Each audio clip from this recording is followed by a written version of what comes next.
आदाब नाजरीन, INE today news में आपका खैर मकदम करते हैं। आइए देखते हैं ये तफसीलात। ఈరోజు ఏదైతే సుభాష్ నగర్ ఏరియాలో అక్రమంగా నిల్వ చేస్తున్న కుక్క ప్యాకెట్స్ ఉన్నాయనే సమాచారం మేరకు మా జీడిమెట్ల పోలీసు బృందం పోయి ముగ్గురు వ్యక్తులను అదుపులోకి తీసుకోవడం జరిగింది సుభాష్ నగర్ ఏరియాలో.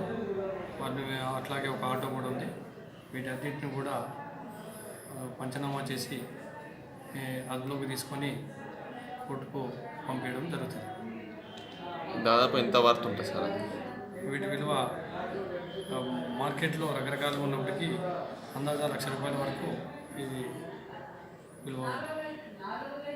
अगर आपने हमारे चैनल को सब्सक्राइब नहीं किया है तो आपको यहाँ सब्सक्राइब बटन दिख रहा है, उसे क्लिक करिए और सब्सक्राइब कीजिए और साथ ही साथ बेल आइकॉन को भी क्लिक करिएगा जिससे कि आपको ताजा अपडेट मिलते रहें।